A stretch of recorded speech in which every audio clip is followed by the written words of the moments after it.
There we go. So I'm going to record this session, okay?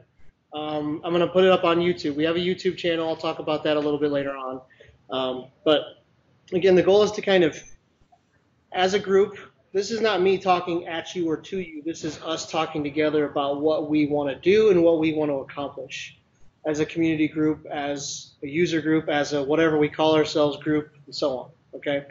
So first of all, we should definitely take some time to thank and recognize our sponsors. Catapult Systems is providing, I work for Catapult, so unbeknownst to them, they're providing us with the Skype for Business capabilities. So that's what that is. And so thanks Catapult for employing me and giving me these tools at my disposal. And also thank you Drive Time very much for the space. We have an awesome space, fantastic screens. If I want to get really loud, there's a microphone down here, right? They're in a great location, easily accessible, and again, it's after hours, so somebody at Drive Time's got to stick around and kind of be here for us. And then also the food and drink. And on the food and drink note, in the past we've had Tech Systems sponsor, and they were unable to this time, so I found this out Monday. And so on Monday, I was like, Kayla and Nani, I was like, I'm kind of in a bind. I got no one to sponsor food and drink. I don't really want people to show up and not have something to eat, something to drink, because it's on the meetup that food and drink are provided, right? So thankfully, Drive Time was able to come through and represent that and get us some food and drink, so we appreciate that. And with that, I'll let Kayla take the floor, and Kayla's going to say a few words about Drive Time and let you know what Drive Time does, and you can ask her anything you want. Nothing too smart though. No, I'm just gonna stand here so I don't get too nervous. But yeah, my name is Kayla. I'm the recruiting manager at Drive Time. We're more than happy to host you guys and provide food and drink, and we're happy that you're here. So with that, I thought if you're going to be in our building, might as well just take the opportunity to tell you a little bit about what we do here, and maybe take advantage of the group sitting in front of me. So just to tell you a little bit about Drive Time, we are the nation's largest used car dealership, which I'm sure some of you probably know. But we have about 145 locations, retail locations, 26 inspection centers, 5,000 employees nationwide. This is our home office, which I'm sure if you get further outside of this little space, you'll see how, I mean, it's beautiful in here, but it's a really gorgeous office. Clearly. And so we have a couple call centers in Mesa also, a call center in the Dallas area. But really what I wanted to focus on with you guys today is what most people don't know about Drive Time is we are very much a tech company. So our tech folks and IT groups sit here in home office with us, and we do build all of our own software. We build all of our own apps from scratch in-house. With that, obviously creates for a pretty robust IT team. And so, like I said, about 50%, 40 to 50% of the folks in this building alone contribute to that group. And so I know that today's group is SharePoint focused, and so I just wanted to kind of give you guys a little insight into what we're doing at Drive Time with SharePoint. So we're actually going to be revamping our intranet, starting from scratch, using SharePoint, Microsoft 365. So we've hired a consulting firm to help us do that, and then we've hired internally some SharePoint engineers as well. And so we are looking all the time for not just SharePoint, but all tech-related individuals. We have positions open pretty constantly for that. And so I just wanted to open that conversation, let you guys know, educate you a little bit. Our tech side is very vital to our organization. We offer progressive trainings. We offer on-site mini conferences. We offer leadership for IT leader development training. So we really, we're really passionate about growing that side of our business. So if you yourself may be looking for an opportunity in the tech realm or know somebody that would be looking for an opportunity in tech, definitely consider drive time as at least a conversation. We have a lot more to offer than I think the average Joe knows about, especially before I started working here. I had no idea how large our tech is.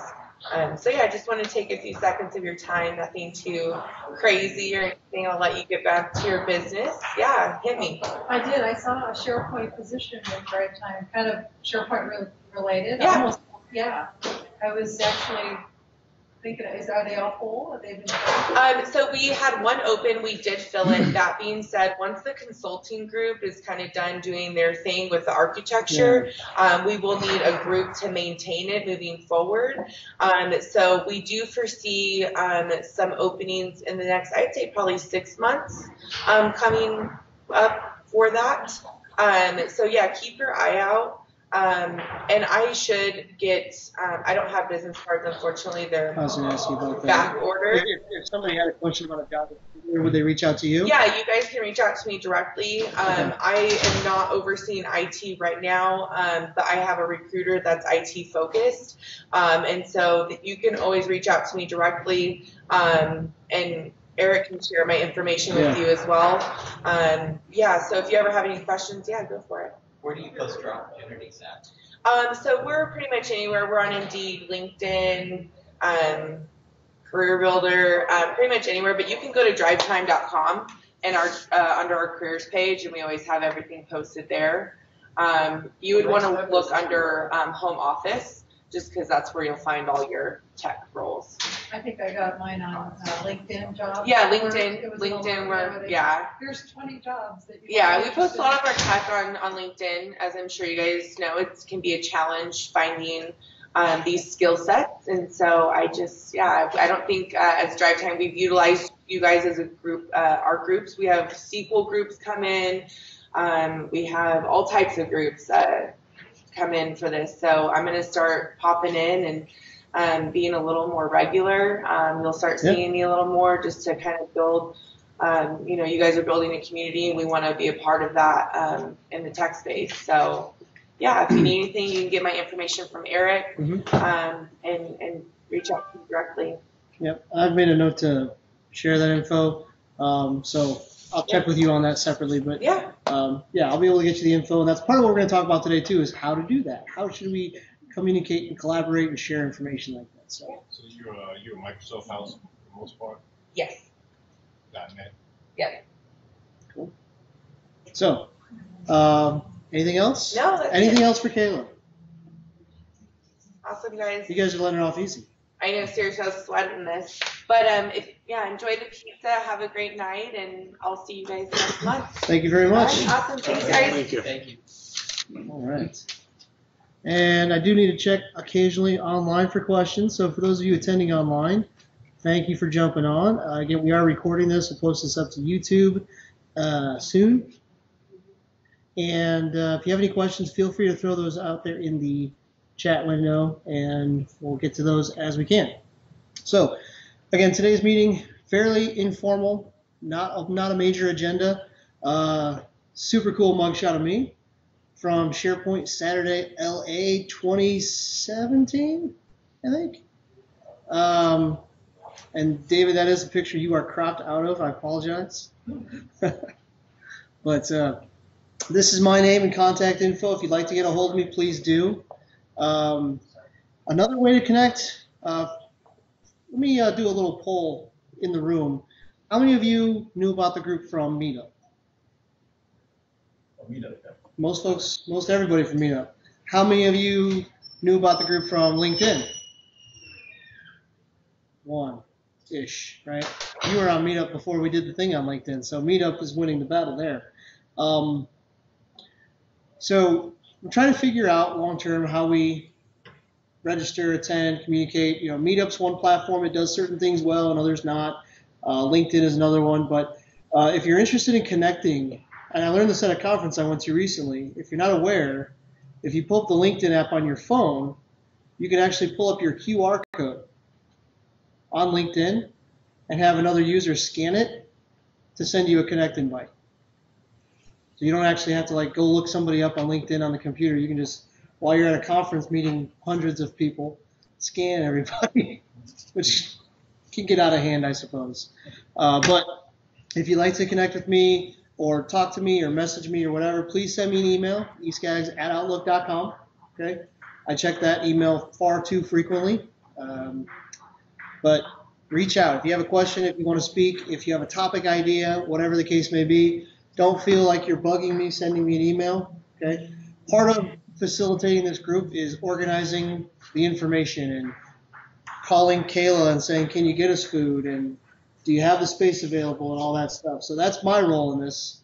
And if anyone wants to share in that role, let me know. We can work on that too. I haven't paid anything to do this. I'm not getting paid to do this. I'm just a guy in Phoenix doing this. And that's it. Cool. All right. So I'm a developer. I'm a programmer. I'm not a creative person. If you give me something creative, I can write the code that makes it look that way. But I'm not the person who makes it look that way, if that makes sense. I don't just do the design stuff. So slides are pretty few and far between with me. So what I wanted to do now is kind of talk about topics. Okay, now we don't have to say I want to talk about teams and leave it at that. What I would like to do is go around the room, have you introduce yourself, just say your name, who you work for, and what you do there, and some of the challenges that you face.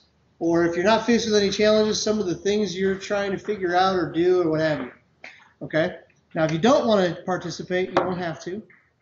But it would be helpful for us as a group to have an idea of what topics, who are the people that are coming to the group, who's interested in what, and what kinds of things might we want to explore. All right? Sound good? So let's start over here on my far left. My name's Kevin. I work for Breakthrough Beverage. We're in Phoenix. I'm not a SharePoint person, as in administrator or anything like that. I write managed code that is hosted in SharePoint, so I create custom web parts. Okay. I think the only challenge that I'm facing now is getting up to speed on Node to start working on our on-prem custom web parts and deploying them to SharePoint Online. So that's the path that we're trying to begin to take and increase our mobile presence in SharePoint also. Okay. I think that's a perfect conversation to have. So for those of you online, just to kind of reiterate, and so you say you write managed code, web parts for SharePoint. So we're talking SharePoint on premises and on premise, yes. And 2013, 16? 2016. 2016? I've been writing this since 2007. So 2007, 2010, 2012, 2016. 2007 plus. Well, Yep, that's about when I started too. So I feel your pain. I've been lucky enough to be in the cloud for pretty solidly for the last about 6 years, and that was part of what I struggled with too. Is I knew C#, managed webpart.net code. Then there's like, how do I do this client side only, JavaScript, Node, Gulp, all this stuff that you got to deal with now. It's a technology transformation as well as a skill set transition. Like, how do you do that? And it's we can definitely dive into that. yeah, the irony is I actually started out as Okay. So I know a lot of the SharePoint stuff these days online is SharePoint framework. It is heavily TypeScript, Yep.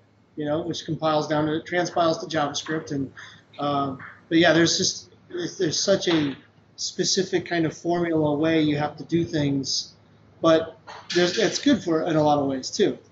So that's perfect. I like that. We can definitely explore some of that. So programmer, do you do any server infrastructure management or anything like that? I mean, I do everything that a one-man shop would do. PowerShell? PowerShell, and SQL. Okay. The whole thing. Yeah, Okay. full stack, I guess you could say. Cool. Good to know. All right. Anything else? Just moved to Phoenix Just moved to Phoenix from where? a year ago, from Maryland. Maryland. Okay. I'm from Chicago originally. I've never made it out that to the Northeast yet. We have an office in Cicero. Okay. Cool. You know right where that's at. Next, sir. This is Kevin. This is Calvin. So, Kevin and Calvin. Yeah. Oh man. I also just came from, or moved to Phoenix like 2 days ago. Well, welcome. Thank you. You picked a good time of year for it. Yes, that's exactly it. We wanted to get out of the snow. From Salt Lake City originally. And, my wife and I wanted to get to where it's a little bit warmer. And I work for Prosperity Loop. It's a startup that I founded that helps people improve their relationship with money through their personal finances and stuff like that in a better way. Okay. And honestly, I don't know what I don't know. I don't know what I need yet. And so it's not that we just finally get some meet up and like, well, let's see what it unlocks and see what I can be exposed to. Okay. So as far as SharePoint experience to date, Very little. very little. I learned a little bit in college, in university, so other than that. Okay. All right. So real quick, for those of you online, wanted to check how is the audio. I'm guessing you're having a little bit of trouble hearing folks in the room. Yeah. No, it's not too bad. It's not too bad. Nope. Babu says, yeah, you're having trouble hearing? We are able to hear. Okay. Can hear most. Wow. Thank you, Jabra. So this is all going through, like, Calvin is about 20 feet away. And this is all, yeah, they're saying they can hear everyone pretty well. So, do me a favor, you don't have to yell. Don't kill yourself, but speak up a little bit for folks who are attending. And if you have trouble doing that or you guys online can't hear, I do have a microphone I can set up that we can make really loud if we need to. But cool, thank you for that, Calvin.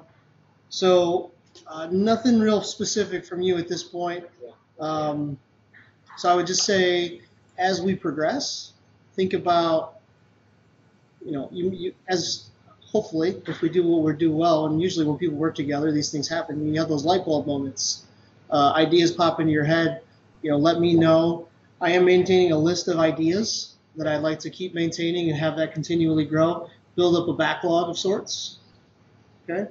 And so we can then just work through our backlog, sprint by sprint, essentially. Cool. Move on to Derek. My name's Derek. I work for Apex Microtechnology down in Tucson. I started working with SharePoint Online about 5 years ago. So which was the door I was supposed to use?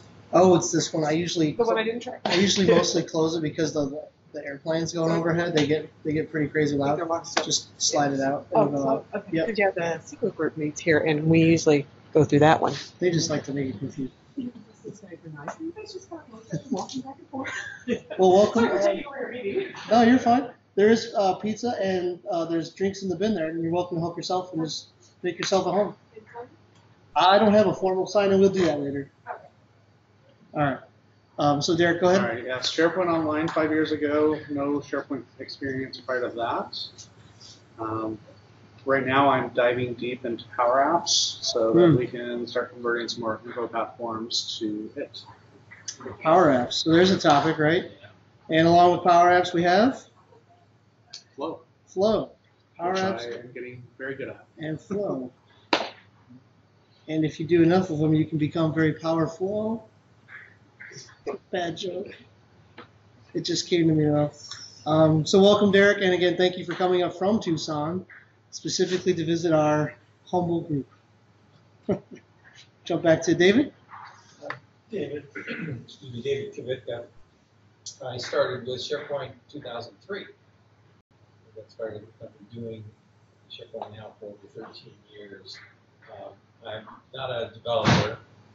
I'm not a DBA. I don't do Exchange admin. I don't do server admin. I don't deal with network. Actually, I have a PowerPoint that previously presented here. long list. That's as many as I can remember of all things I can't do. Because all I do is SharePoint. And my wife hates when I say that. I say I just do SharePoint. But she knows that SharePoint is a lot of things and just minimizes what I do. And she really hates it. She really hated it the other weekend. We had some friends over and she wanted me to wash the windows out front. I just do Wash- SharePoint. Yeah, exactly. And so, yeah, she hated when I said I just do SharePoint. Now, my wife is really quick, and I always have to be careful if I put one of those on her. She came back with, SharePoint runs on Windows. Here's a sweet. Oh, very nice. Touche. Yeah.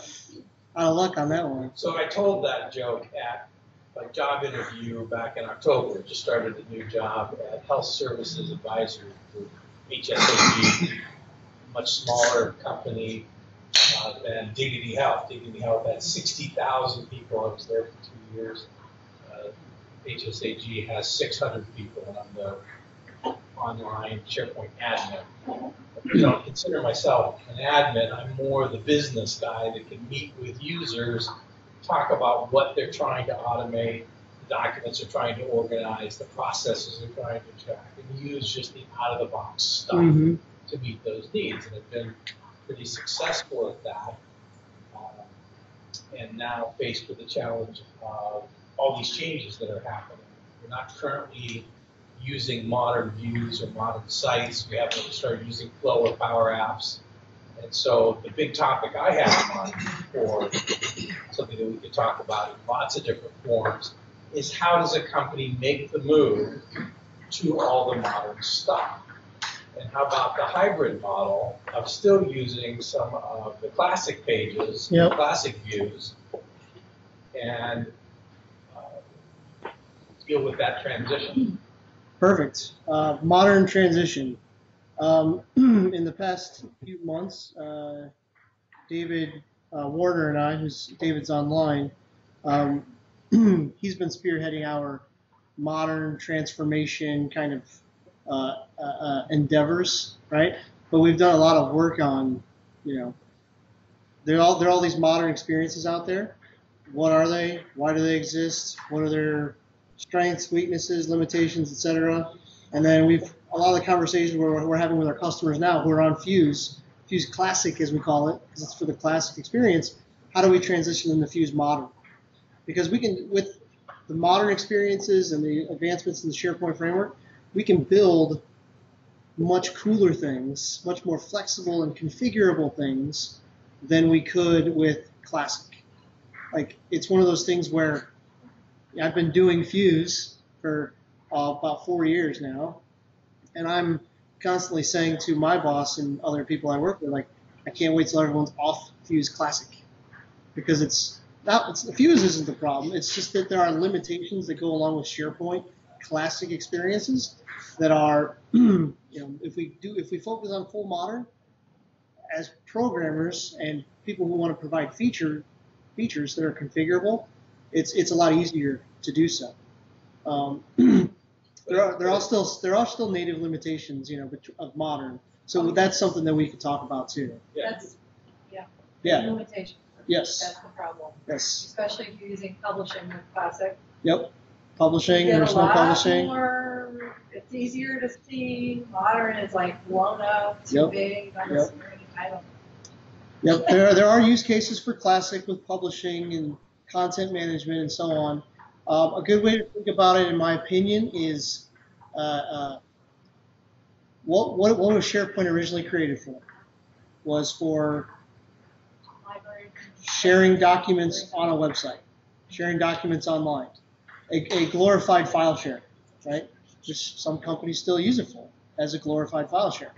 SharePoint became really, really cool in 2007 when, as a non-developer, you could add content directly to a web page without knowing HTML. It's like minds were blown, right? And at that point, SharePoint became Microsoft's fastest growing product ever. Oh, don't die.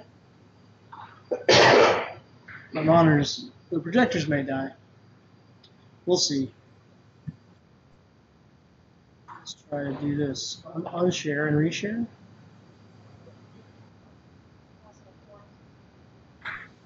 create Forms more. became easier. Yeah, a lot of different things, right? So David says lots of low code, no code opportunities to deliver fantastically styled content without having to work with SharePoint framework at all. So yeah, David is one of our, he's my close colleague. I work with him every day. We'll probably try to work it out to where he can remotely present for us in a future event. Maybe next month, David, since we've got nobody lined up yet. List formatting, Power Apps, etc. So I'm going to go ahead and add list formatting to the list of topics. List formatting, view formatting. David, this stuff's right up your alley because it's non-developer native features, but they're new features for the modern experience where you can do some really cool things very easily.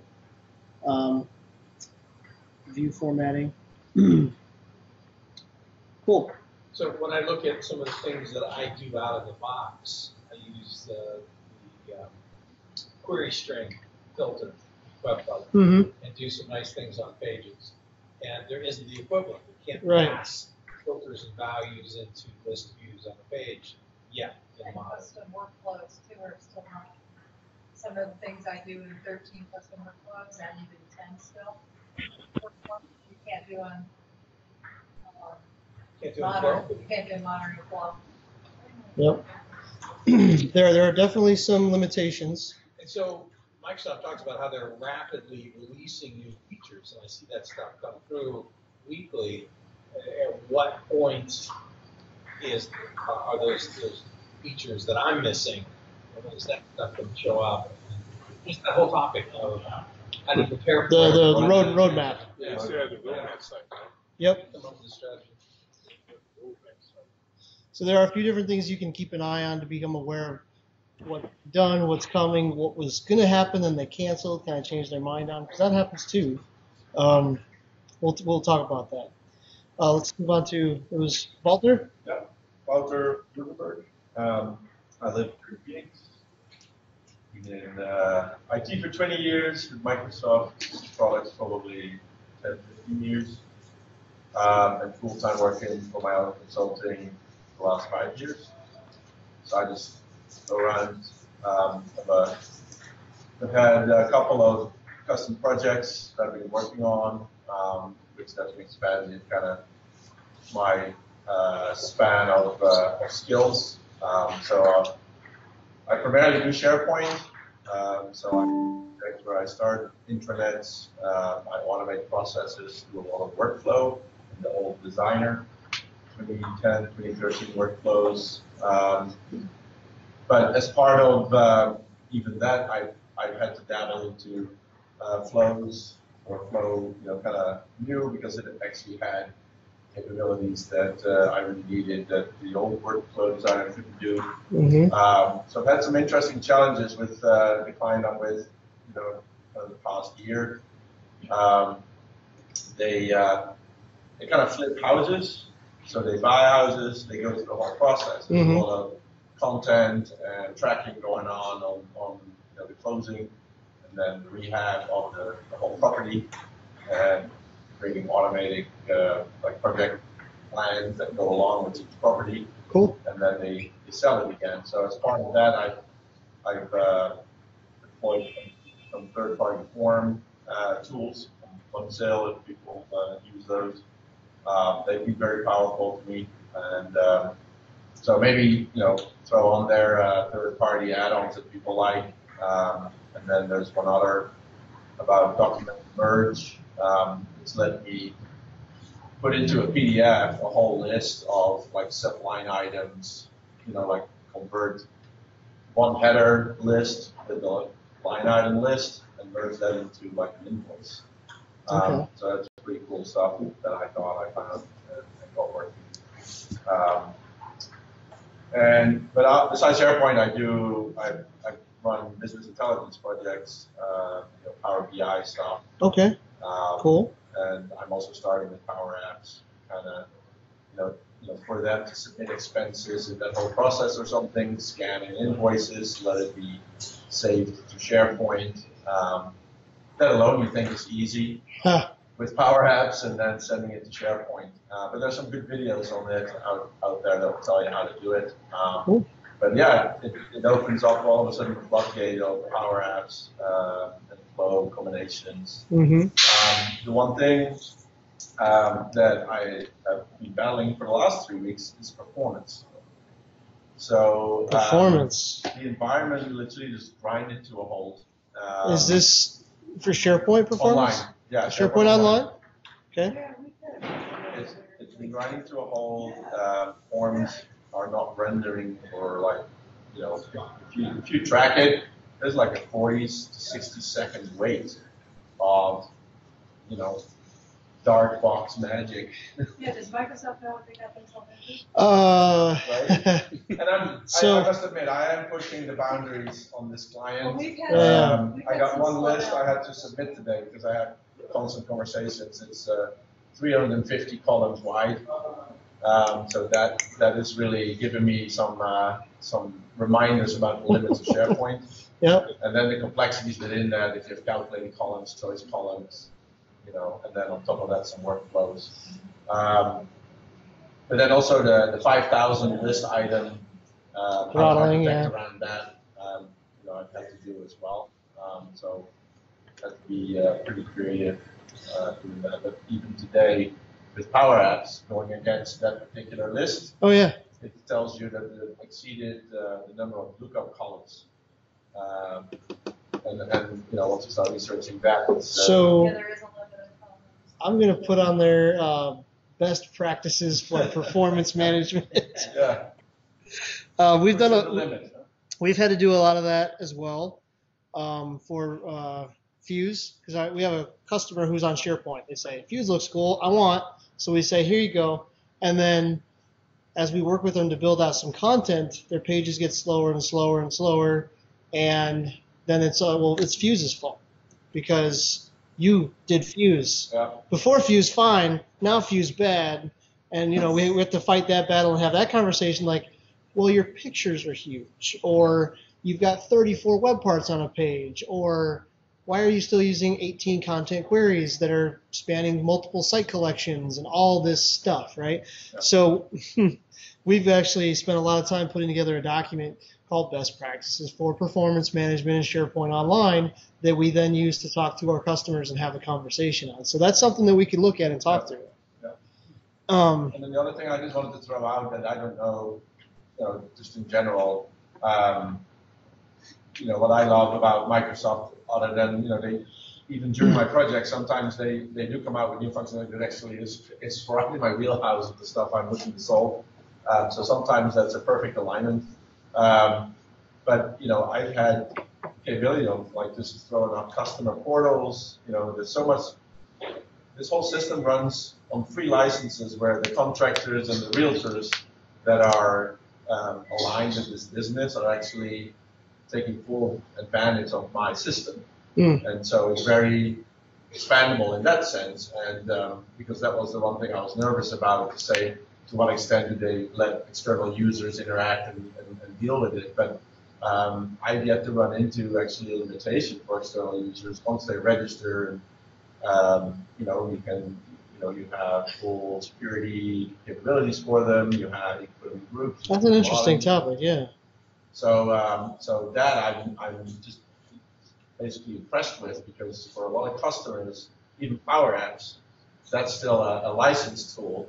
But people are really kicking up a storm online to make external users interact with, you know, a backend in the system, like using a Power App. Interesting. But today it would be still licensed. Well, and see, that kind of stuff is perfect for this group because I have a real world problem, and here are the tools available to me. Yeah, within the licensing. But how do I use the tool, considering licensing with or without or whatever, external, internal, however, to accomplish my goals, and is it possible? Yeah. So I like that. If you have more, let's come back to you. Yeah, no worries. Move up here. My name's Frank Owen. I work for a company called Climate Tech. I'm the IT director there. I started there 3 years ago, and I inherited a poorly designed SharePoint Online site. Somebody who inherited a poorly designed SharePoint something. Yeah, everybody in the room. Show of hands. Also an old 2013 on-premise deployment that we are finally winding down. But I'm just here to find out, what kind of value I can get out of it, what can I learn. Okay. But, Perfect. And feedback, I'm going to try to do some polls online through Microsoft Forms because those seem to be free and accessible. I can post the links on Meetup or LinkedIn and you guys can respond to those. But I'm going to try to do my best here to, after these sessions, send out a sort of anonymous feedback form, that you can just fill out and say, this session was really cool. I like the way you broke it up into, a little bit of dev and a little bit of end user, whatever the session is, right? But just to get some feedback so I know that, what's going well and what's not going well. Because I want you guys to keep coming. And then we'll just have more pizza. Okay? Let's jump to the back, sir. My name is Bing, and I work for my cousin, health company. My role there is a front-end developer. I use the JavaScript and TypeScript. Front-end developer, TypeScript, and JavaScript? So you're looking to become more familiar with like the SharePoint framework and that development methodology? Yeah. Okay. Cool. Thank you very much. Bing? And Ed, we'll go to you. My name's Ed Hansen. I'm an IT director for a small nonprofit. I don't currently use SharePoint.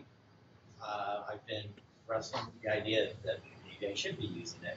One of the drivers for that is we're trying to transition to the cloud.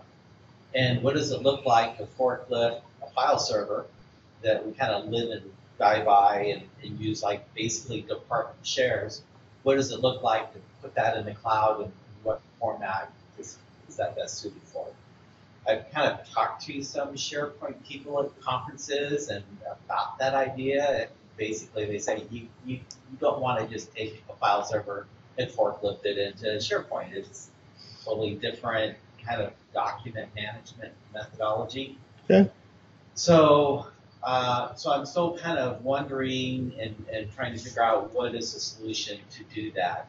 Because we're department centric and not individual centric, I don't want to just go to a OneDrive that's very individual centric. I still want it to be a collaborative, department centric resource that people can access, be able to access online, on or offsite, from mobile devices and that sort of thing. Yeah. I hope you're aware of the non-profit pricing they offer. Yeah, they have an exclusion for us, so they have that, and then there's a accept this and accept that. We're one of the accepted pieces, so we Interesting. can't totally take advantage of that. But we're already in the cloud in terms of we're in Azure. I've got VMs on-prem that's synchronized to Azure. I'm doing disaster recovery. I'm doing backup to Azure, and so I've got my local servers can operate in Azure, and then we can just do a VPN into that resource. But it's still a little bit clunky, and still looking at how do we get out of that client-server model into a web-based, cloud-based model, or file server as the basic use case. So you said, hey, this was what SharePoint was originally intended for, is that kind of file server type of thing. Yep. And so I've heard that for a long time, but the transition to doing that always seemed to be a little bit hazy, and people that I talked to made it sound a lot more complicated than maybe it could be. So anyway, I'm hoping from this group to kind of understand that better, that collective wisdom, and to see, is that the avenue I want to go to? I know Teams is the new hotness and driving collaboration, which is driven underneath by SharePoint. Right. So maybe that is the avenue. I'm also looking into another possibility called Azure File Sync that might be a different implementation that addresses putting a file server into Azure. So So kind of teams, document management, transition the file server to the cloud are the things that I'm mostly looking for. I like that you brought up Teams in that example because, SharePoint has evolved over the years, right? It was a full-blown content management system that Ferrari.com hosted their public-facing website on. A bunch of companies did that. Energizer, Hawaiian Airlines, the Chicago School District, Chicago Public Schools did. I mean, just tons of organizations did. The way I think about SharePoint now is it's more of a commodity service, right? SharePoint was created to share files, to store files, to manage files. So now we've got Microsoft Teams, and you go to Teams, and your UI is Teams. You put files in Teams. It just so happens that behind the scenes it's using SharePoint. You don't care that it's using SharePoint, and you probably never click the Open in SharePoint button on your team, but you could, right? If you wanted to go do something more advanced with your document management, because you can store files in SharePoint, but you can also add metadata, put workflow and rules and routing and all sorts of craziness on them if you want to go that route too. Yeah, I think eventually, if we get to that space, we would layer on some of that stuff. But just getting there and say, how can I get to my documents, not in the office? So I'm curious, offhand, I would typically tell someone, don't just lift and shift. Don't just copy your file server to SharePoint, whether it's online or on-prem. The first thing I would say is let's talk about cleaning it up. Let's talk about information management, your knowledge management, your keywords, your terms, your structure. Let's reorganize before or plan accordingly for how it's going to end up. What's the end state? You could lift and shift, but you're still going to have a lot of the same problems you probably already do. Yeah, kind of garbage in, garbage out. Yeah, so part of that process is typically don't just lift and shift and clean it up and go through this whole 6-month project and pay me, right? Because I'm a consultant. So I don't know. Personally, there are pros and cons to each. Uh-oh. Can I ask you a question? Yeah, sure. Question. You mentioned the structure, business structure. That's how we set our SharePoint environment up. Each division or each area, business, IT, certain areas of IT, they all have their own specific site collection. Sure. And now we're starting to, one of our persons who really does everything in the SharePoint environment. She's setting everything up with teams in it. Yeah. So are you saying that you're kind of using them interchangeably? Because I don't see it. We don't use it that way. We have a site collection that is associated to the business. So we do too. Right? We do the same thing. We have within it, we have different teams have their own team site within the site collection itself, and they share files amongst themselves. I think my projectors are timing out here. Yeah, that's so at Catapult Systems, we're a company of 300 to 400 people across the U.S. and different offices in Florida, Texas, out here, Denver, D.C. We've got remote people that are up in Oregon and other places as well. This just might have turned off on me. We'll come back to that. But even at Catapult, where we have SharePoint consultants who go do SharePoint for our customers, it's the classic scenario is I can tell you how you should do your SharePoint, but my company doesn't do SharePoint that way because I'm not the guy who does SharePoint for my company, right? I help customers decide and plan accordingly. And so we have an intranet that has a very special structure with different departments, and we've got content owners that we've designated for the home pages of each of these department pages, and they're required to every so often refresh their content, change some of the information, because that's what Fuse is. Fuse is an intranet as a service. You get a customer success manager who tells you, go do these things so your intranet stays cool, and we do that internally for ourselves. We have a very tight structure for an intranet, but then there's this other, intranets are more of a company to many, department to many. You go to HR, and that HR intranet site has everything about HR for the entire company, right? Whereas Teams the Teams has gotten so popular, people just use it, and it's that collaborative workspace. I can go to Teams and have a conversation, and then there are files in the wiki and other things you can add, and tabs and planner and things you can do all in the Teams UI that facilitate that conversation, right? An interesting story out here for in Phoenix for one of our customers. We were selling Fuse to this customer, and they were intrigued by it, but ultimately they said no. And the reason they said no was, we're really looking for something that's conversation centric. And SharePoint and an intranet, that's just too document. I have to go find things. It's document centric. It's web page centric, right? And they were looking for something that was literally, they said this, conversation centric. And here we are a few years later, and now Teams is a thing. And Teams is exactly what they were looking for. They want to be able to have a conversation and then add files to it. And then be able to search it and find all this stuff. So, well, it ties into how most people do their work is in Outlook. Yeah. They send emails and they send attachments. If they ever want to find what the policy was on this, they go to their Outlook and go find that attachment, which is by then a year out of date. Mm-hmm. Right? So it's about serving up relevant content when people need to, or at least with Teams. Right, that would be the link to the document that essentially gets inserted in that conversation. But if that backend document now gets updated, regularly on a review process, now you have something that really ties it together to the latest version of that. And in the classic way, it's an old attachment that's out of date by the time you send it. So so with Teams, one of my customers that kind of had that problem and had many customers to attend to it. They use it literally as their customer catalog, and they have a channel essentially, for all of their customers to keep up to date with their notes and files. So you can invite those external users, as I mentioned before.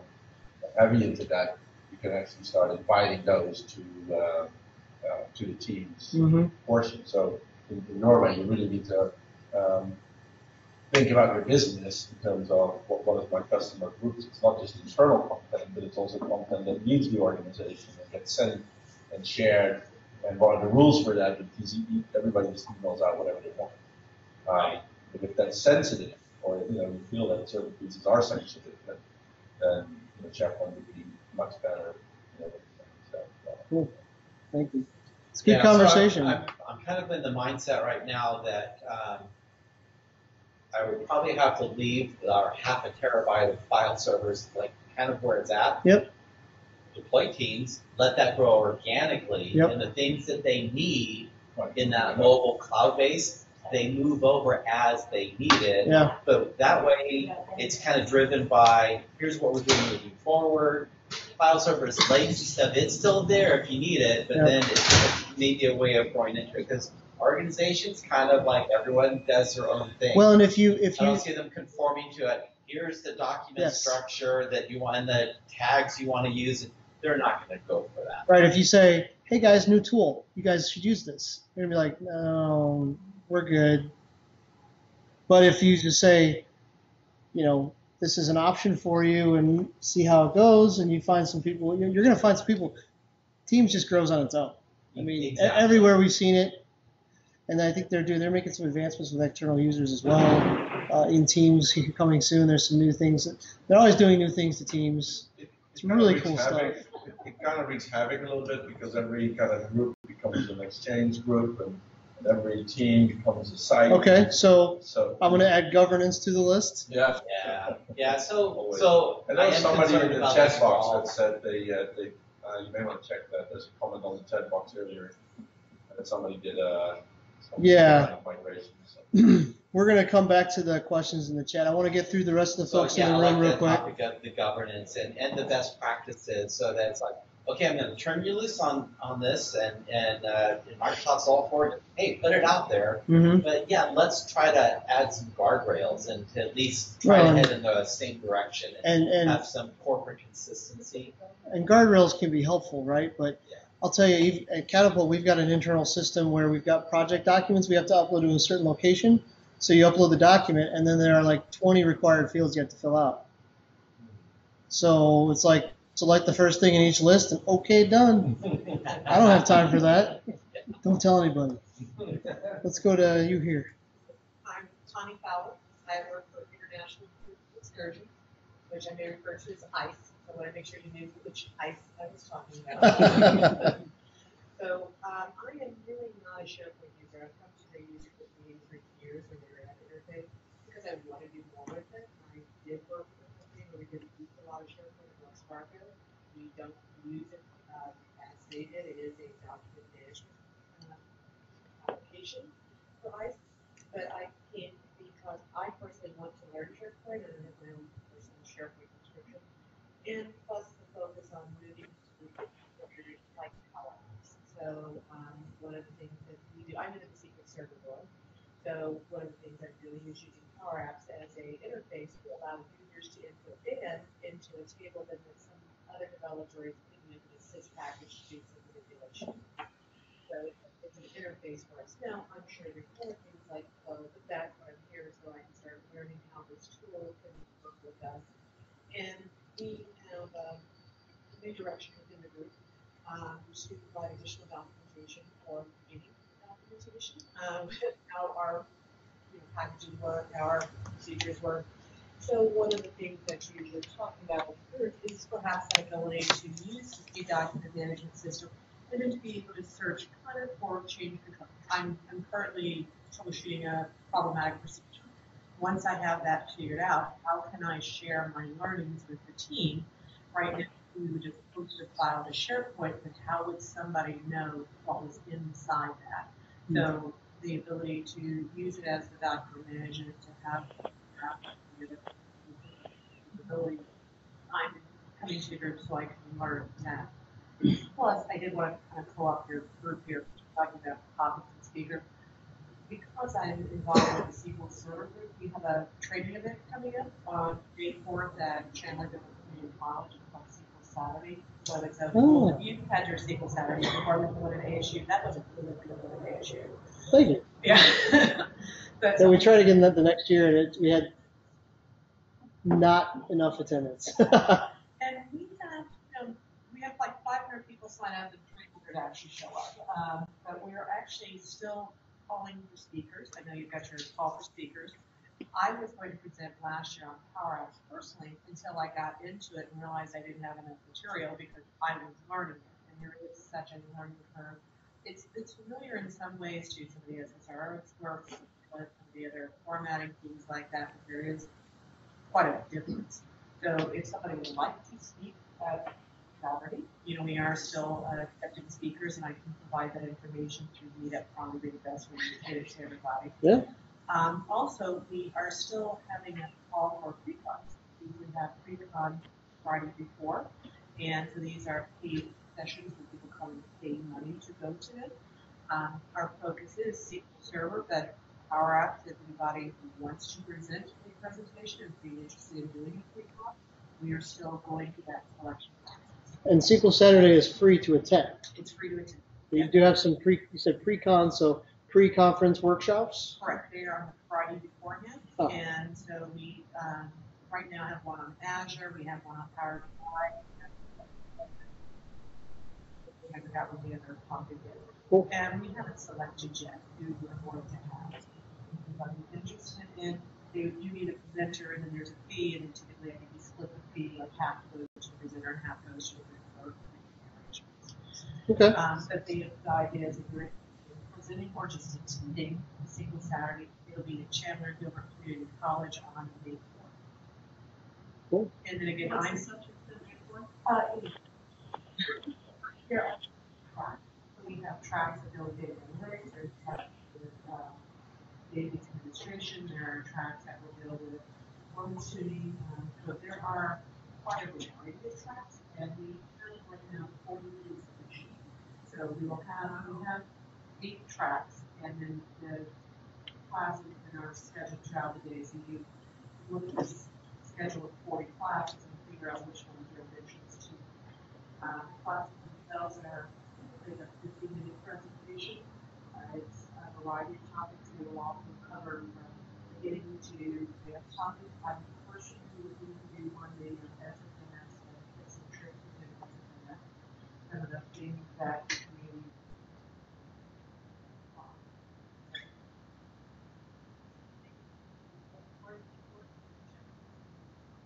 And can I send the link to you or something? Yep. If you have one lunch, I'm sure Brian's done working on the catering for that one. But it's not that you have to take lunch if you want to do it, it's a lot of cheap feed it cover the cost of food, because the training in itself is free, and they do the tracks analytics, power track, I can't remember what it's called, Azure, there's a hot topic that we focus on. It's also not just in town, we have people coming from out of town that have coverage and feed that are visiting. I think it's a very worthwhile one, and I've been involved in something or two. Cool. But again, my reason for being here is Power App. Yeah, Power Apps. We got you Power there. Apps. I got you there. And can somebody tell me why it runs so slow? Yeah. Maybe. Yeah, Well- I've looked at experimental settings, I've looked at cache settings. I think it's just because I'm accessing my SQL database and doing a lookup for just. Let's come back to that. So Power Apps speed. Yeah, because I showed it to somebody else, and even before I asked, he's like, "You're asking why is it so slow?" I'm like, "Yeah," because he saw it on my screen and I hadn't done anything, and he just knew that was going to be my question. So I think he has similar problems. Cool. So one thing for you, I may ask you, if possible, and if you're interested in doing so, you mentioned a Power Apps that you've got, a Power App that you got that has a UI for data intake, and if that's something that you could demo, would be willing to show to the group and kind of talk about for a little bit, that's something we could do as a future speaking topic. You know? I mean, it's pretty basic, but it met our needs.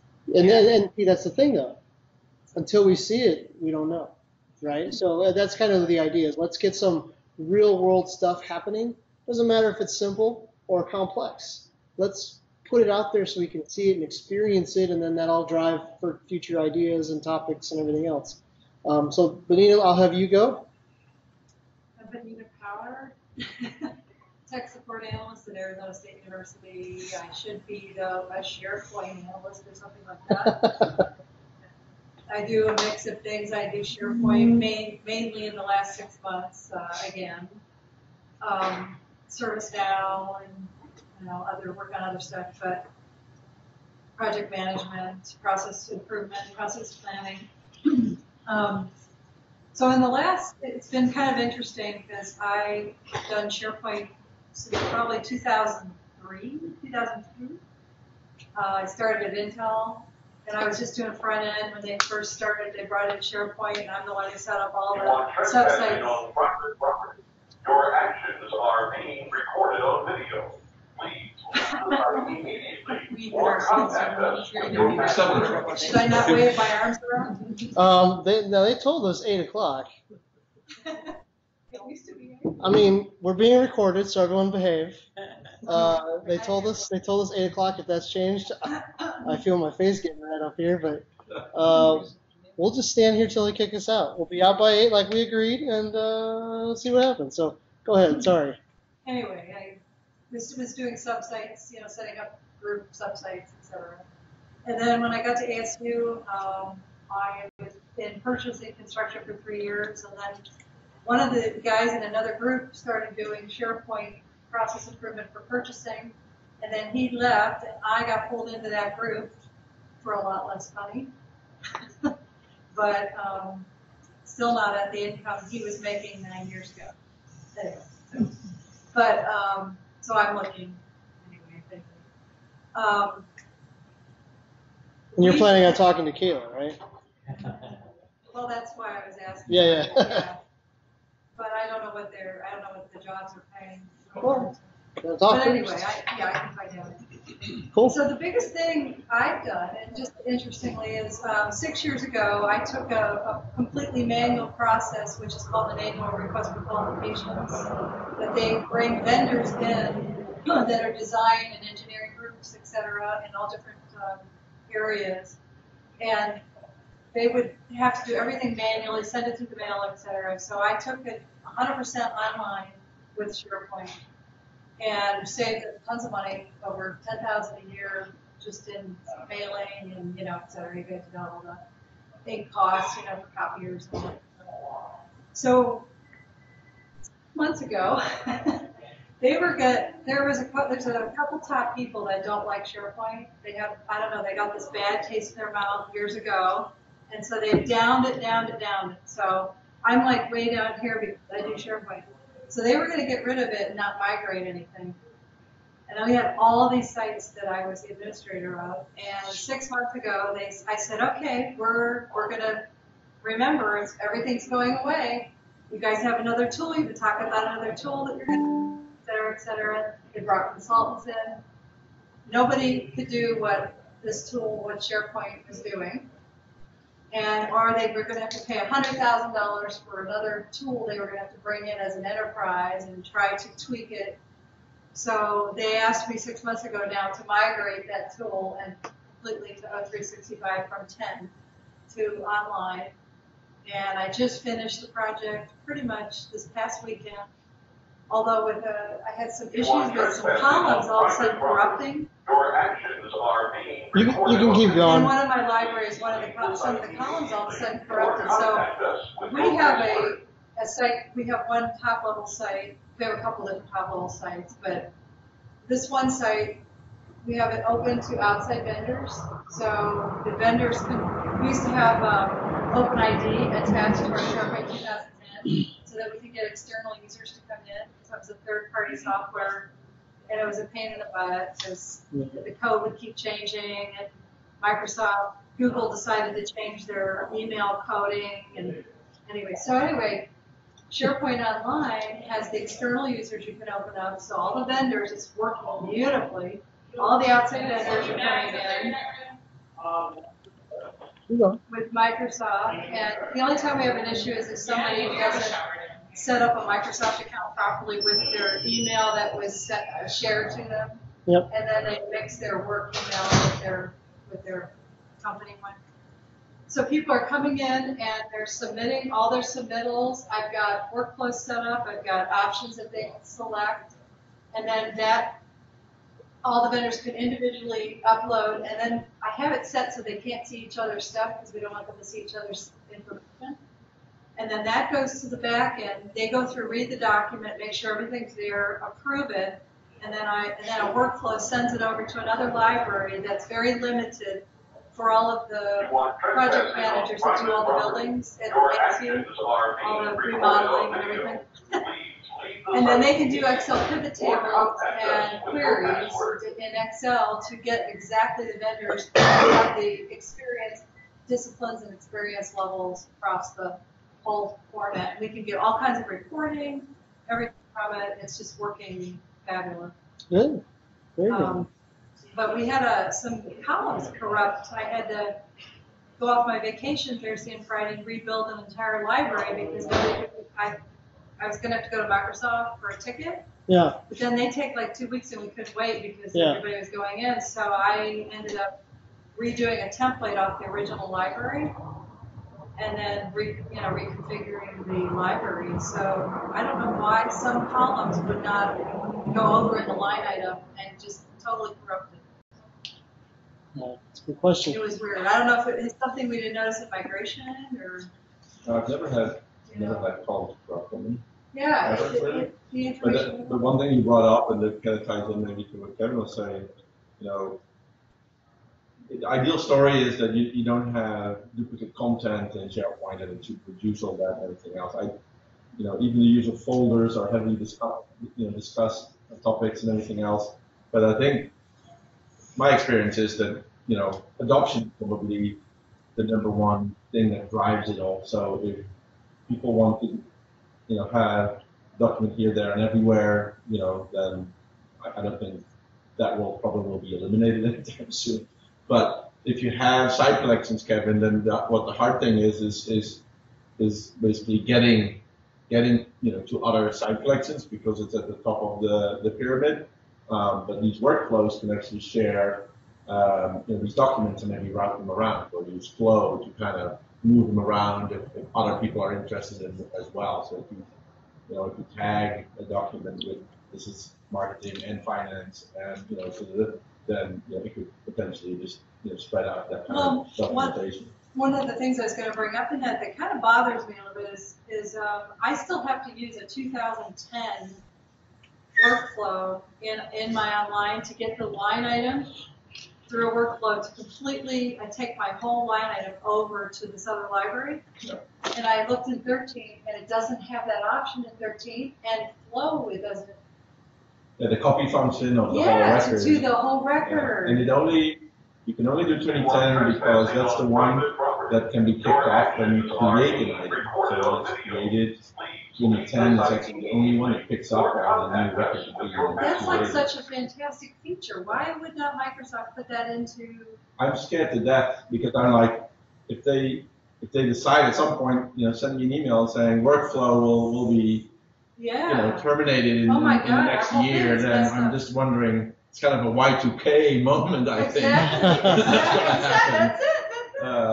That's it. Well, let's plan on revisiting that in the future, and maybe we can, maybe that's a problem we can find a solution to as a group. In Flow, I really don't know. Or advanced Flow, or. Yeah, I'm all for adoption, but yeah, like even to David's point, even modern sites or websites, that is not all there. Yeah. All the capabilities. So you can only go so far. Deidre, I'm going to have you go. Okay. My name's Deirdre. I work for ASU Library. I'm the system admin in the Technology Services Department at ASU Library. This past summer, I was responsible for migrating our 2013 on-prem SharePoint sites.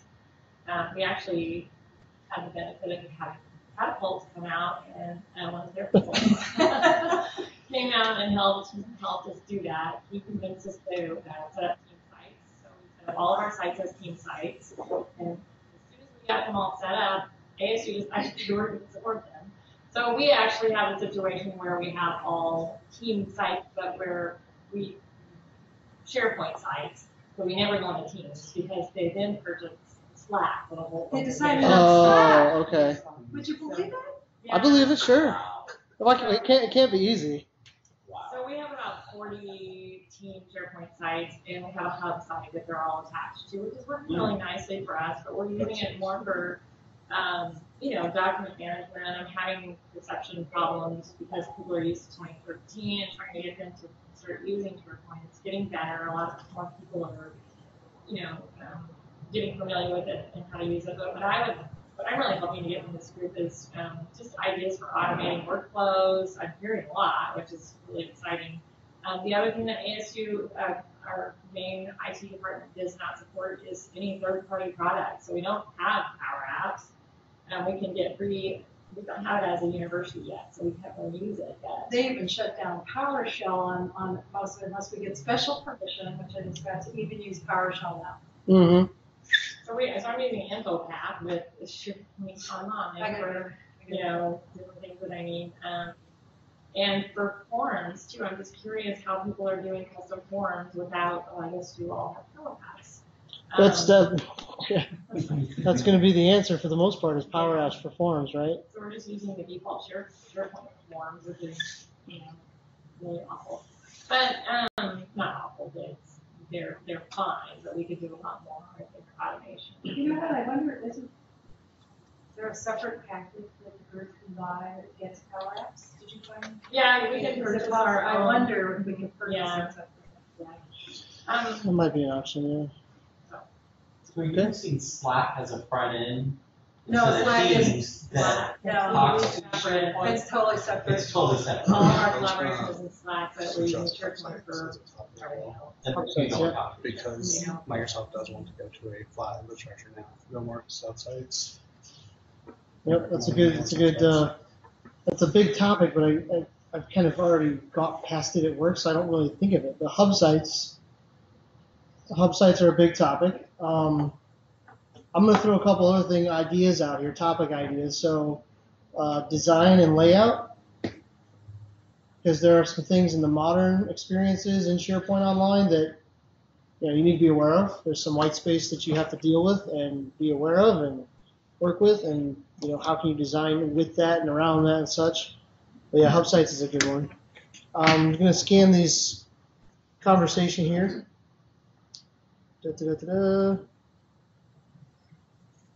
Okay, so info path, full page SharePoint form design. I've got that noted. Power apps and flow. Wait, what was that? I thought it was retired though. They come along though. Power apps are the air. Can you guys read that okay?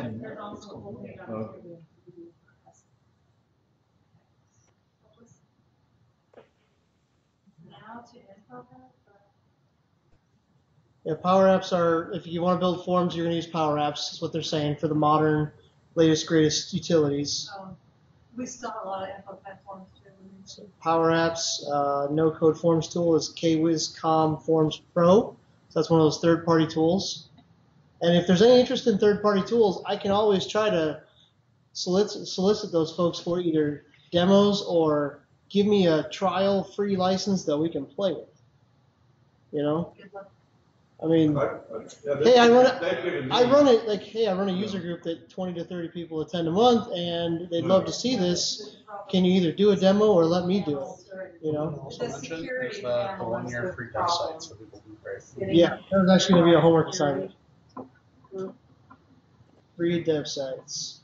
Well, that's why, like, for this group, we can easily set up a site in any of our instances. Okay, migration. So we can circumvent the issue very less. That's Gerard, and so Gerard, you might be able to speak about that in the future to some degree if you're willing to. I would appreciate that. I'll ping you later on that. Bots and AI. Thank you, Mark. A lot of stuff going on in the world of bots and AI. Okay, so let's move on to the next topic before we get autonomously kicked out of the building, whatever's going on with that. So here's what I would ask you to do. If you have a topic and you're willing to speak and be up here and just informally, casually stumble over your own words, not a problem kind of a thing, show us something, I would like to know. I would like for you to tell me what you want to speak about. It can be simple. It can be complex. It can be on-prem web part development with C# in 2016. And so, what's that? Nobody wants to see that. Nobody wants to see that. Unless they have an assignment. Right? Hey, I've walked that road. I know what you mean. But that's my point, right? It doesn't matter how complex it is. What I would like to try to do is strive for a variety of each meeting, where I don't want to necessarily do a meeting where it's, in-depth programming for 2 hours. That doesn't really apply to everybody or affect everybody. We could do that, and I could put it out there as, hey, don't come if you're not a coder. But we might still get some folks who show up and are unhappy with the results, and I'd like to avoid that. So I'm looking for shorter sessions, like high-value short sessions, that kind of thing. And any kind of real-world scenarios that we can get are of significant value. Okay. So again, if you've got something, please email me. Okay. Write this down, or I can get it to you after the fact, or you can message me on Meetup, or join the group on LinkedIn and message me there. Okay. One interesting thought, maybe, because of all of that, like how do we communicate? Yeah. Slack. Well, it's kind of going like, drink your own champagne type stuff and say, I don't know if you're open for hosting instance. I'm perfectly open to hosting an instance on my SharePoint site, to open up Teams and invite all of you as external users. And so, right, if there's one scenario that kind of fits the bill, I think it's kind of this, whereby everybody starts having conversations and like personally, my interest in it is have these hurdles that come along, once in a while, and to have, rather than forums, or throw it out to Microsoft, whatever else, maybe have a quicker turnaround, maybe locally, of people that have run into it. Just kind of one more forum, I guess, to post something in there. and to have maybe some initial thoughts Yeah, no. put on paper. And quite honestly, if people are not on Microsoft Office 365 yet, every ticket I've literally logged, I've gotten a call within 2 hours. Oh, It didn't matter yeah. what customer or what instance I was on. I went in the administration, I went to support, I logged the ticket and said, call me, here's my number, within 2 hours. Trespassing on private property. So I've had pretty good, even in my business, I can rely on logging tickets to Microsoft and they'll help me out. So yeah, it's always been pretty good support. Well, and we had so the name of this user group was AZ SharePoint Pros, and we did have an Office 365 tenant. That tenant has expired and is no longer around, so that's part of what I would like to look at. What can we do on that front? Because I would love for each of you to have your own SharePoint Online site collection to play in and do whatever you want. You want to experiment with that new search web part in the modern experience? You've got a site, go tinker, because that's what I like to do. In my free time, I'll go, what's this web part they've got out there, and play with it and see what it is, because then I can tell customers about it, right? And that's how we try to keep up with stuff and learn. So yeah, they used to have a free back on front. They used to have a free download, kind of a basic SharePoint you could download for free. For on-prem, yeah. Yeah. Yeah, WSS. Yeah, because I know I did that down at the VA when I was doing my internship. Well, then I think SharePoint Foundation was free, always. It was one of those things that Microsoft shipped with Windows Server, and they kind of put this WSS3 product in there, or SharePoint Foundation in there. And then part of the reason that SharePoint's become such a thing is because folks in IT would discover this program and install it, and then show it to a couple of people who would start using it and tell other people, and then you have this ungoverned, horribly structured SharePoint environment that the corporate's like, where did that come from? And then you get hired as the SharePoint person to clean up the mess. And that's how it's always gone for most people. But in any case, on the speaker topic, on the speaker front, I'm going to ask frequently for ideas, topics, etc. Because I don't want to necessarily be up here every month, right? It does take some time to put together a presentation with a meaningful topic, and it's time consuming to do that. And you can do one every few months and really make it nice and put some good content in there with imagery and tell a story. But it is pretty intense to try to do one per month, from my experience. So that's why you'll have these folks going to SharePoint Saturdays and SQL Saturdays. I did the same presentation in South Carolina as I did in California, but it was 2 months apart, and I already had done the presentation at my local user group. So it's easy peasy, right? So keep that in mind. I'm also going to reach out to folks for remote speaking capabilities. To give you an idea, I mean, screen share through Skype works pretty well. We've got a great setup here. And Mark, are you still online? I am. You guys hear Mark pretty well? Yeah. Mark, say something for us, buddy. All right. What do you want to hear? What's your biggest challenge with SharePoint? Well, let's see. I'm an architect for better health, so I've got 50,000 users. I've got probably 8 farms, and it's a matter of, it's like herding cats. So one of my big initiatives, and I brought it up here, was that I'm putting together a strategic initiative to use bots and AI to bring together through connectors, our wide variety of systems, and bring them to a dashboard for the users to make their experience better. Cool. Thank you very much for that. Now, folks in the room, in the back, you were able to hear them? Yep. Pretty well? You are trespassing on private property. Your actions are being recorded on video. Please leave the site immediately or contact us with your password. I'm gonna follow up with drive time about that Eric, can I ask you, because that usually starts at 8 o'clock. Yeah. is anybody going to SharePoint Engage in Vegas in May? About it.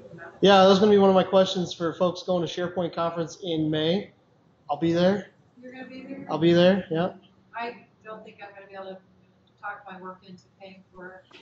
You know, it's one of those things where I have fought that battle many times, and this year I'm just like, I'm doing it. I went in 14. Like It was it's- fantastic. Yeah. Over 10,000. Oh my God, it was fantastic. 10,000. Over 10,000 SharePoint people were in Vegas Yep. in 14. It was incredible. It'll be a good time. Oh my There's going to be a lot of good info there, and I'm planning on doing a lot of networking. My colleague online here, David, he's going.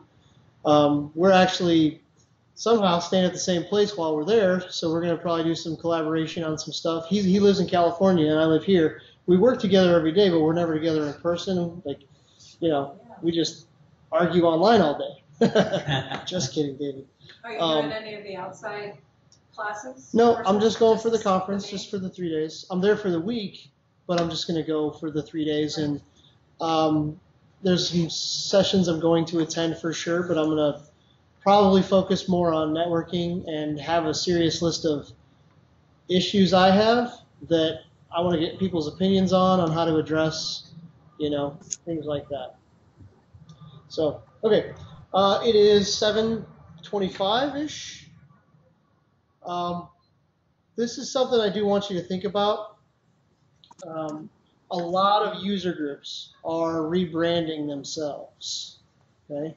Not just us. One of the guys I work with in Austin Houston started a new user group called the Power Apps and Flow user group in Houston.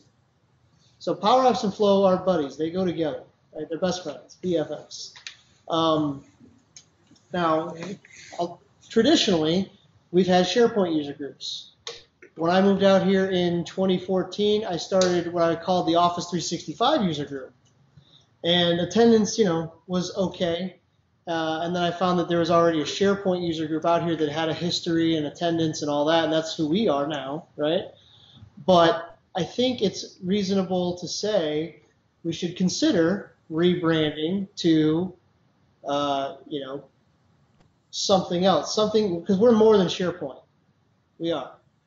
If we just talk about SharePoint, then I can't talk about Power Apps and I can't talk about Flow, right? But we're going to talk about those things. We're going to talk about Office 365 and the SharePoint framework and developing web parts and all those things. But we're going to talk about a lot more than just SharePoint. Power BI, right? How can I set up or turn on application insights in Azure for my SharePoint Online instance to then send that data from application insights over to Power BI and display it on a dashboard so I know how quickly my pages are loading. That kind of stuff. Would you be interested in a very in-depth presentation from somebody who's using application insights to measure Azure data traffic? Sure, yeah. We had an internal, we presented it at the SQL Server user group, and it's actually the person I used to report to. And I know he enjoys presenting. And it is a very robust presentation. Lots of insights, lots of information. Cool. I'd be interested in that. Yeah, I mean, that's where this gets so murky as far as a brand goes, because again, SharePoint is SharePoint, but Right. SharePoint Online behind the scenes has all this stuff in Azure behind it. You can do things with automation accounts that automatically run PowerShell scripts and log in and send you reports of how many sites there are, who the owners are, and how much data storage they're using. You know, which ones are there's so many things that you can do. Trespassing on private property. Did you have a question? Well, branding wise, so when you say Power Apps and Flow, Yeah. to me that it's very limiting kind of. Where everybody knows, I think, SharePoint, so that's why at the conference, SharePoint Engage Mm-hmm. has all those things under it, around it. Mm-hmm. But I think, don't you need maybe to include SharePoint in the title, maybe SharePoint and beyond, or? Well, and that's what we're here to talk about, right? Because if we want to talk about the whole enchilada, Right. we've got SharePoint on premises. Microsoft has actually rebranded itself from Office 365 to Microsoft 365. Yeah, so now you can go sign up for Microsoft 365. Office 365 is a part of that, but the Microsoft's point is it's more than just Office. Well, you see online too, Microsoft Online Yeah. takes in all umbrellas, all that stuff on there too. Right, and so some things to consider. We don't have to decide this now. I've been leaning towards just the Arizona Office 365 user group, or the Arizona 365 user group, or the Phoenix, if we want to, isolate to the city, the specific locale we're in. We can do that. I'm part of the online group. Somehow I managed to get signed up. I think I got auto enrolled, but it's a plug is what they go. Power user group. Plug. And frankly, I didn't realize Power Apps was included for SharePoint because that's not my world. And the only reason I even knew about it is as I tried to troubleshoot what I was doing with my interface to the databases, where I kept finding all these references to SharePoint. I was completely unaware until just this week that there was that integration, just because that's not how we use it. So going back to the music review, I knew this group because I had been involved with it before when I did more SharePoint work. But you have it as a SharePoint group, and people like me would just be unaware of the breadth of the topics. It may be but just have that plus the power aspect too. Maybe 365 and plus SP. SP plus a 365. Well, so that's a good point. Another thing that you can think about is go even higher. Microsoft user group. I mean, if they've already rebranded, you might as well just brand with them. But there is a Microsoft Tech Talks user group that meets over at the Microsoft building once a month. Yeah. I think they meet tonight. I think they meet at the same time or like the next day or the day before. They met just a few days ago. A few days ago. It was last week. On Friday, the 1st? Friday Okay. the 1st. What we call ourselves Microsoft 365 Power Users Group. Yeah, or just people who like Microsoft stuff, or people who have to deal with it, or There's PowerPoint. there's a Microsoft group. There's an Azure group. Yep. I don't think There's a the SQL Office group. 365 There's is a PowerShell taken. group. And so being able to talk about that aspect of it and the different apps, because there's a whole slew of it. We've been on Office 365 for, almost 2 years now, and we're just using basic Office apps, and there's all these other apps of Yammer and Delve and all these different things that come with a subscription and Microsoft wants to push on you, and we're just scratching the surface of really exploiting that. So having a group that would be maybe a little bit broader and maybe springboarding off of the historical SharePoint emphasis and getting into the Power Apps and the Flow and those other services, I think is a great direction to go in. And that kind of brings up a good point in terms of even if you have existing environments that have all like itty bitty cloud products that have been pushed on IT directors and over there, ultimately it's always kind of strategic. Are you going to splinter all that and go into incompatibility issues and integration issues, where I think I get to see a challenge that I can't solve within that whole package. And even like the small expensive maybe app or something, right? And for grass within a week. All this one, or that one, I add field to have that goal. That's what I think is something that my focus goes towards broader topics. The investment in everything. Yeah, so this is my first time here, and just the topics that we've discussed here, even if I'm not here for today, I see a lot of value coming back and very valuable topics. Cool. Cool. I need your help to do that. All of it. David, did you have something? Yeah, just just staying with our root, the group started out as SharePoint. Yep. To not lose that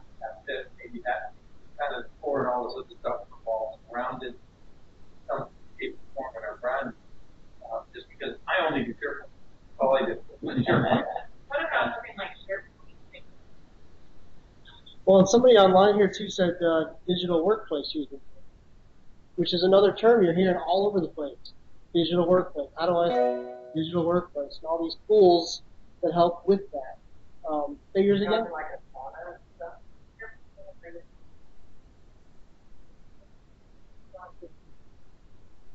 Well, and what's that? Digital workplace is a thing people are talking about. Like a,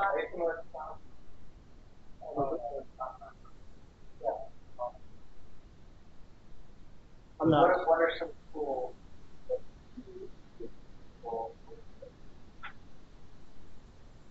Anything in Office 365. I mean, if you talk to somebody at Microsoft right now and you say, what's a digital workplace? They'll be like, go have a seat. And they will sell you everything they do. Right? Yeah. I think they're talking about the cloud-based experience of connecting to your workplace, being able to work wherever you want, on any device you want, connected into all the corporate resources, be siloed on-prem. Now they're in the cloud, now they're accessible, and it's not just one. So that's their new buzzword. Try to convey the experience of the flexibility of using the cloud. And that's just what you said, Eric. They're going to sell you everything they have, all the products, they're how they're funded. Yeah. So you need everything we do because we're going to get with you. In the digital workplace, the model workplace, with the things. It's a sales thing. It is. Absolutely. I know. I work with Fuse and I do SharePoint customization to build an intranet product that other people at Catapult maintain as a service part. So it's like kind of part product, part service. You know, but no one at Catapult says anything about a product. We are a services company. We sell you a service, and that's the way that is. And so our sales folks have come up with a really great term for we want to make you the front porch to digital workplace. And I'm just like, that sounds interesting. So they could probably sell with that, right? And then it works, you know. So it's But we be careful, for somebody to expression that works good.